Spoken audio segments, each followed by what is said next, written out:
So I watch a lot of YouTube, and if you don't believe me or you don't know what that means, let's just take a look at my screen time from last week. 54 hours on YouTube. That's more hours than my full-time job. I put in work. It doesn't matter what I'm doing, I almost always have YouTube on in the background. I'm the type of person who absolutely cannot be alone with my own thoughts. Even if it's just background noise, I've always got another video lined up. Now you may ask yourself, how is there possibly that much new content for you to watch 24/7? And the answer is, there isn't really. I rewatch videos all the time.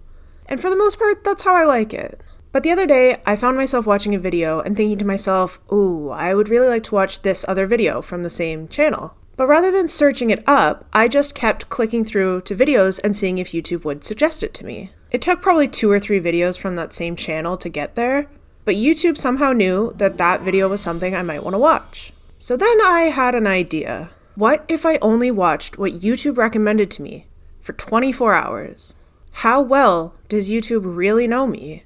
So that's what I'm going to do. For the next 24 hours, I'm only watching the recommended videos from YouTube. No search bar, no endless scroll on the homepage, no subscriptions tab. So I mostly watch YouTube from my phone. Even if I'm playing it on the TV, I AirPlay it from the YouTube app. So here's the rules for this challenge. Number 1, upon opening the YouTube app, I can only watch the first suggested video from the homepage. Number 2, any subsequent videos will be the next suggested at the end of that video.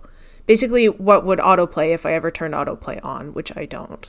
And that's it. From my experience, the top video is usually a new release from a creator that I already watch. So I'm curious if they're going to introduce me to any new creators. I don't see that regularly right on my homepage. Also, since autoplay tends to be related videos, I am expecting to stick to one genre at a time. I love a good rabbit hole, but I've got a pretty wide range of interests on YouTube, so it'll be interesting to see which way I'm pulled. So let's dive on in.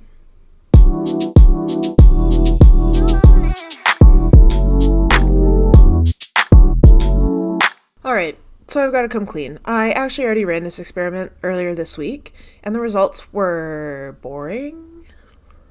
A big part of the issue, I think, is that Ethan Nestor went live on Twitch twice during my 24 hours, so I did not end up watching as much YouTube as I normally would on my days off. So, it's a cat. Hello. Second, I actually spent the night before watching exclusively Code Bullet videos, so it seems YouTube took that as me wanting to rewatch every single video he's ever made. But here's what the watch history looks like. The very last video, the one about Ned Fulmer, was just after I stopped the challenge, so you can see that there's just 14 videos total, and 7 of those 14 are from the same creator. I found myself switching over to Netflix, which is something I don't normally do, because I just was not in the mood for another episode of training AI to beat another video game. But every single time I went back to YouTube, there it was, right at the top of my homepage. While this turned out to be a failed experiment, it did make me want to clarify on a couple more rules. First of all, no music videos. Boring, not what this video is about. And no live streams. The only video I actually skipped during this experiment was the 5-year recap of Unus Annus. So that being said, I've started over. I started this afternoon, and the fact that it's Friday, I think, is a good sign. That means there's a bunch of new videos in my subscriptions tab. So I'm hoping that means a wider variety of content, at least off the start, and then we won't maybe get stuck in as much of a single creator rabbit hole. Alright, I'll see y'all on the other side.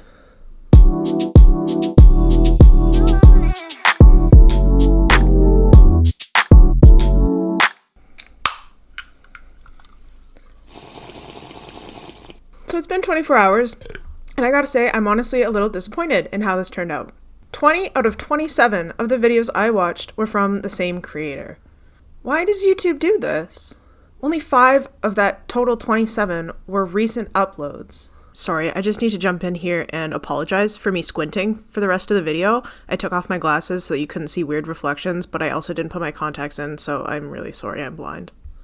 The other 22 were not only years old, but also videos that I've already seen before.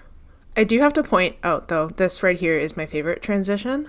When I woke up this morning, the first video on my homepage was this new Hopescope video. I thought, okay, I watched a Mia video last night, now there's this new Hope video. If we're going down a rabbit hole, it's probably going to be beauty fashion. Let's switch it up a little bit. I'm fine with that. No, straight back to a 3-year-old William Osmond video. So like I said, I am disappointed, but I'm really not all that surprised. If YouTube's goal is to keep me on the platform as long as possible by showing me content that they think I'll like, it is a bit of a cheat code to just keep showing me videos I've already watched and already liked. But it's just so incredibly lazy. Instead of using all this information they have about me to build an algorithm, they've just gone straight for can like video, can like same video again. They didn't even show me all the videos on my subscription tab. Ethan Nestor and Jacksepticeye have both posted Resident Evil playthroughs in the past few days. I haven't watched either because I can't decide whose playthrough I want to watch first. I was really excited because I thought, sweet, YouTube is just going to pick for me. They didn't even suggest a single gaming video to me in that whole 24 hours, despite 9 of them sitting right there on my subscriptions page. So what does this mean? In this specific context, this algorithm isn't necessarily harmful or dangerous. But think about if my watch history was just a little bit different. What if I were seeking out political content or conspiracy theories? This is how people end up in weird echo chambers. Their beliefs aren't challenged because they don't see any new perspectives or new opinions. They're just shown the same crap over and over and over again. This is how people end up in weirdo echo chambers. Not to be too dramatic, but this is how people become radicalized.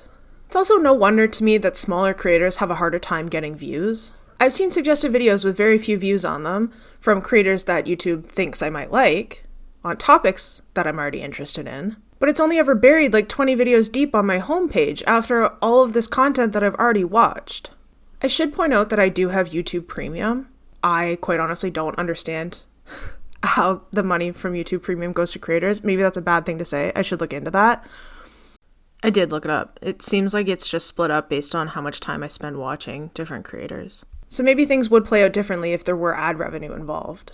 I'd love to hear from you in the comments. Is your algorithm as brain dead as mine is? Do you regularly find new and upcoming creators on your homepage? Has Google radicalized you yet? Well, I guess that's it for me. If you liked this video, make sure to let me know by liking this video. Duh. And I'll see y'all in the next one. Bye.